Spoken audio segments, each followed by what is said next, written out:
you're a practicing intersectionalist? Yes. Okay. So can you tell me which is more oppressed? A black lesbian or a Native American homosexual male? You can't quantify oppression. Then I don't understand. What is intersectionality?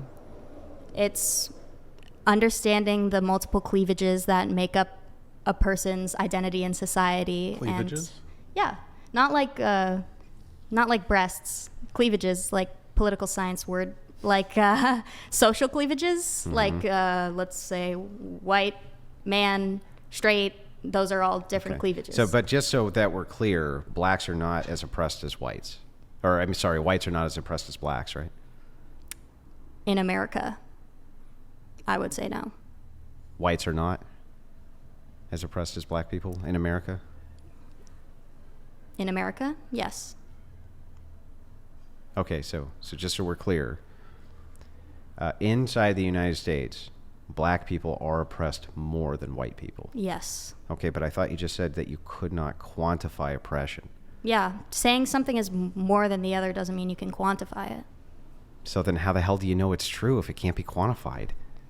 A lot of things can't be quantified. They're abstractions. It's based on someone's feelings, how oppressed they are. So what you're saying is it can't be quantified, but you just made it as a statement of truth that it is if factual. Someone walks up to you and says, you're an old white man, and spits in your face, that's an act of, oppression or discrimination or whatever. How are you quantifying that?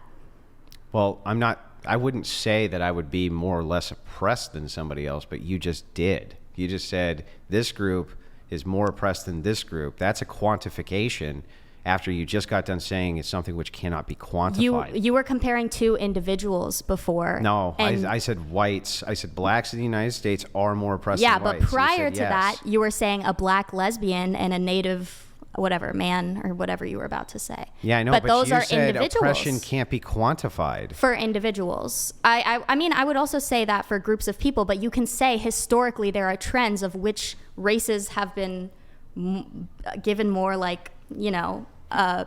obstacles in life. But it can't be quantified. Yes, person to person at least. Like, what are you going to say? Like, oh, I've experienced 350 acts of discrimination and they've experienced 360? So, I mean, if it can't be quantified, then how can you say it is a true statement that whites are more oppressed than blacks? Or vice versa? It's a historical trend based on the power that's vested in institutions to make laws that differently apply to different groups of people in society.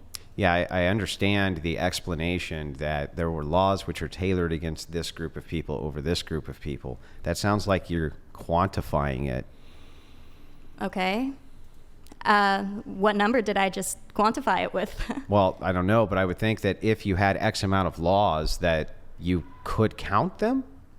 Okay. And then if you had an X amount of laws on the other side, you could count those too, and that would be quantifying it, right? I don't have a full count of them, but I could give you a few examples. No, but what I'm saying is that if that's true, that you can quantify laws, you can count how many laws were oppressive to this group versus how many laws were oppressive to this group, how's that not quantifying it? But it's the thing is, it's not just laws. There's a variety of other variables that you're not taking into account. Well, it sounds like if it's a variable, can it be quantified?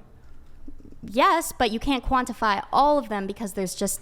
Well, which variables can't we quantify? This just happens to be my belief. I'm being idealistic. I'm saying there's ideas that oppress people. People are oppressed by their ideas that they hold in their day-to-day lives, and those cannot be quantified. So you can go back and ask me the lesbian question if you like. Okay, hang on. People have ideas in their daily lives which cannot be quantified, which oppress them. Would you say if you had a conception of yourself, if you thought you were a woman, let's say you're still a man physically, you're still completely a man, but you thought you were a woman and you woke up every day thinking, yes, I'm a woman, I'm biologically a woman, whatever, I was born a woman. Would you act the same as you do now? Would I act as, well, no, that would be impossible. There would be, if I picked up a penny every single morning, I wouldn't be acting the same way I do right now because I don't pick up a penny every single morning. I'm saying, would you continue to carry yourself in the same manner you do now? I wouldn't if I picked up a penny every morning. If you thought you were a woman? Yeah, no, but that would be true for any behavior. So any deviation behavior would make me How not far me. would you deviate, though? Are you going to start adopting more womanly roles like you Well, want women to that adopt? is something there's no way to make a determination of. I'm saying theoretically, if you were a woman, would you change your behavior from how you act as a man? It's a simple question. Yeah, of course. Yes, But that you would be true of all behavior. Oh, so the idea of being a woman causes you to change your behavior. The idea of any change in behavior necessarily facilitates your behavior changing. Yes. So if ideas can cause people to change their behavior, ideas about who a person is in society can change their behavior in physical society. Okay. So let's say people of certain race manifest itself as X, and then we could quantify X. What? Well, so wouldn't that manifest itself as some type of grouping of laws or something like this, which could be quantified?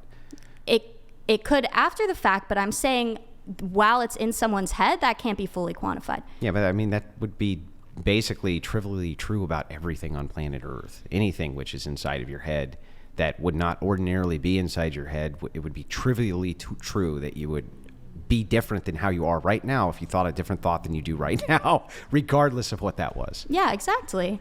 So I don't really understand.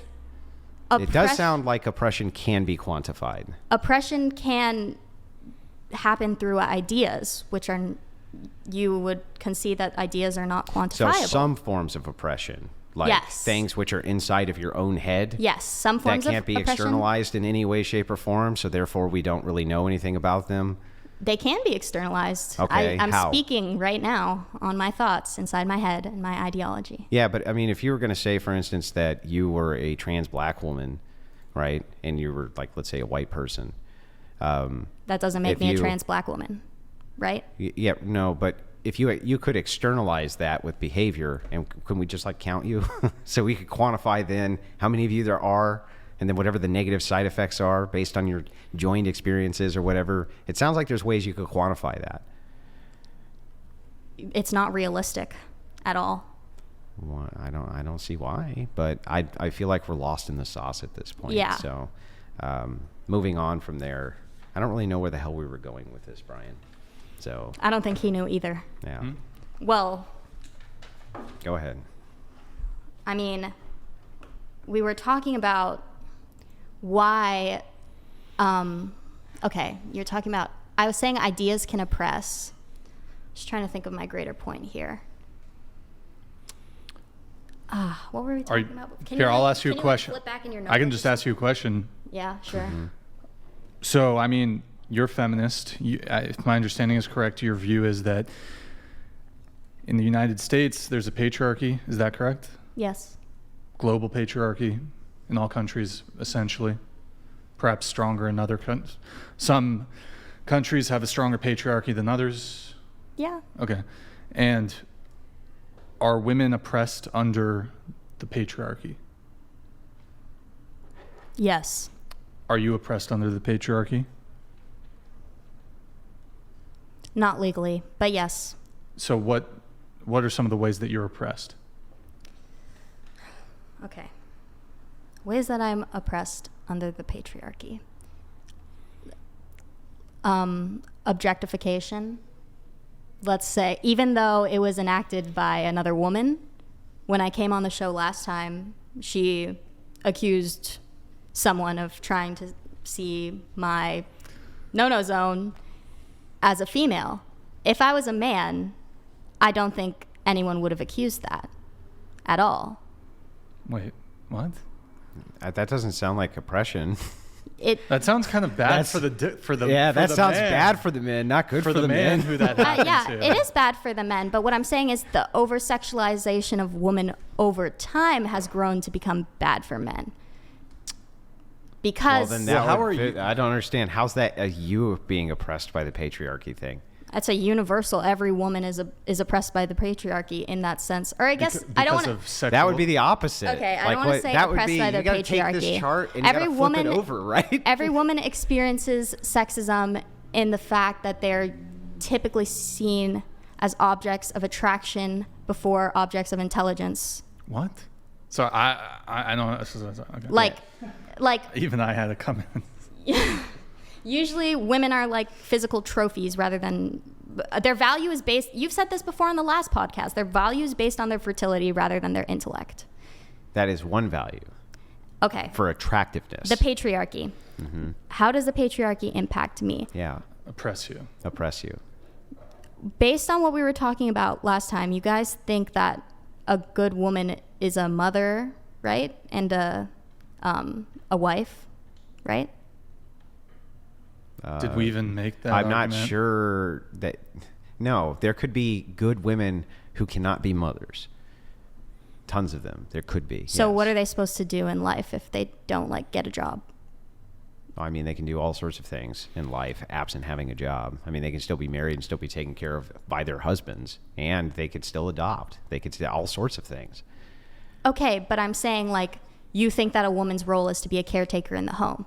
You don't think a woman should go out and be president of the United States. No, I don't think that. Well, I can't even get into that, but let's just say no. Generally speaking, yes, I think that women are happy, healthier at home rather than in the workforce because they all hate it. And every time they get pulled on it, they don't like working. They don't like working long hours. They don't like working. They don't like. Do you like working? Yeah. You do? Come on, really? I find it to be more. I'd rather have a fulfilling career in my future than A family? stay at home all day. No, I mean, I would. Are you going to outsource the care of your kids to a Venezuelan woman named Marcy, or like, what do you? No. Is that what you're going to do, or are you going to stay home with your kids? Why doesn't my husband stay home? Well, because generally speaking, men tend to be able to make a lot more money because they work a lot more hours. Actually, women tend to. I'm pretty sure more women have college degrees than men do in That's today's true, but society. that That's doesn't mean typically that an they make more indicator money. of earning potential. Yeah, it's true. That doesn't mean they make more money. But what I'm saying is, a woman could very easily today have a higher paying job than her husband. She could. Yeah. But they usually don't marry men when the man has the higher paying job. That's the big problem. There was a whole What's the thing evidence for that done- claim? Well, you can go to a channel called Ho Math. Not kidding. It's called my God. called Ho Math, where he breaks all of this down. And one of the things that he breaks down, and he's using... We've had him on the show, by the way. Yeah, he's using publicly available data in order to do this, is he shows that most women, when you look at the earning potential inside of a house, where there's wife and then later kids, the earning potential of the man is almost always higher than a woman before she'll get married to him. In fact, the fact that this doesn't happen is one of the reasons that people clung on to the idea of hypergamy, because it's so commonplace that women will not marry if the social status of the man is less than her, including with earning potential.